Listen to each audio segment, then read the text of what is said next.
Həddindən artıq çox rəhmət sözünü Allah Quran-ı Kərimdə işlədib. Rəhmət sözünə yaxın olan bir söz var, cəmaət o sözü çox sevir, daha çox o söz işlədir, o da məhəbbət sözüdür. Məhəbbət və rəhmət bir-birinə yaxın sözlərdir, məfhumlardır. Amma Quranda nadir hallarda məhəbbətdən danışılır. Çox az məhəbbətdən danışılır, daha çox isə rəhmət sözünü işlədir. İnsanların ən çox sevdiyi sözlərdən biri məhəbbətdir. Hətta yalandan da bir-birinə səni çox istəyirəm deyəndə insanların xoşuna gəlir.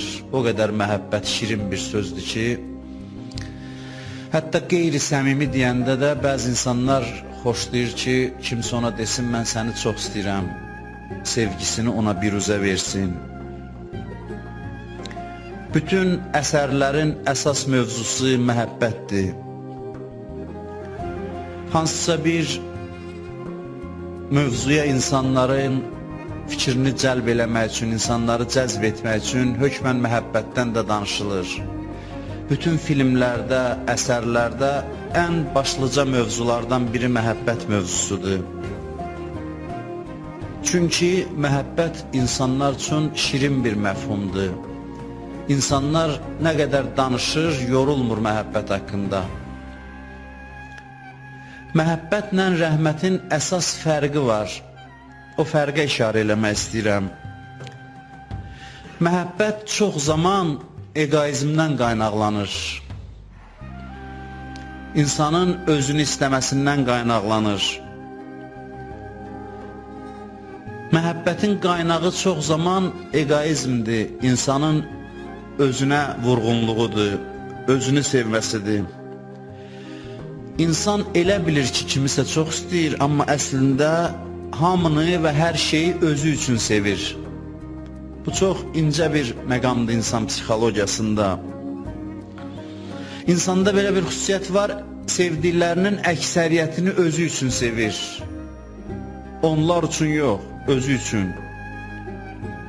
Elə zənn eləyir ki, onu sevir. Əslində özünü sevməyin təzahürüdür başqalarını sevmək çoxları üçün. Çoxları özünü sevir və başqalarını özü üçün sevir.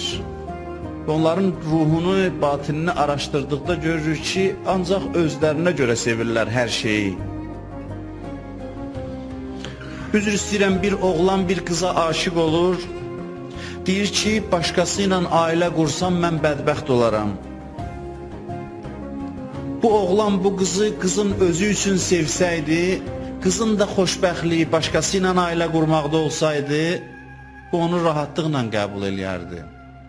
Çünki əgər sən bunu sevirsənsə, bunun xoşbəxt olmasını arzulamalısan, hətta onun sənə qovuşmaması bahasına olursa olsun.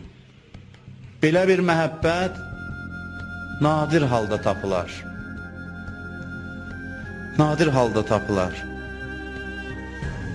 Sən birini sevirsənsə, o ancaq sənə qismət olsa, sən xoşbəxtsənsə, o zaman sən özünü sevirsən. Sənin xoşbəxtliyin özünün xoş olmasındadır. Sən elə bilirsən ki, ona aşiqsən. Son dövrlərdə nə qədər cinayətlər baş verir. Təəssüflər olsun ki, bəzi mətbuat vasitələrdə daha çox bu cinayətləri qabardır. Kriminal məzmunda olan xəbərləri göstərir. Məsələn, üzr istəyirəm, biri sevdiyi bir şəxsin başqasından ailə qurduğu üçün onu qətlə yetirir. Bu gün onu sevirmiş. Məlum olur ki, bu o qədər özünə vurğundur, özünü istəyir ki, hər şeyin buna qismət olmasını istəyir. Hər şey bunun üçün olanda sevimlidir. Əgər sən doğrudan da o insana aşiqsənsə, o harada olursa olsun xoşbəxtdirsə, sən xoşbəxt olmalısan. Məhəbbət çox zaman egoizmdən qaynaqlanır. Həqiqi məhəbbət təmənnasız məhəbbətdir. Həqiqi məhəbbət o məhəbbətdir ki, hər kəsi və hər şeyi onun üçün sevəsən, özün üçün yox. Onun özü üçün sevəsən. Bax, belə məhəbbətə rəhmət deyilir. Rəhmət nədir? Rəhmət hər şeyi onun özü üçün sevməkdir. Buna deyirlər rəhmət. Rəhmətin mənası budur. Rəhmətlə məhəbbətin fərqi budur. Düzdür, məhəbbət də bəzən təmənnasız olur, amma çox vaxt yox. Məhəbbət təmənnasız olursa, olur rəhmət. Məhəbbətdə təmənna, mənafe olmursa, olur rəhmət. Ona görə Quranda daha çox rəhmət haqqında danışılır. Məhəbbətdən çox Quran rəhməti vurğulayır. Rəhmətin mənasını başa düşmədiyi üçün insanlara məhəbbət daha cazibəli görünür.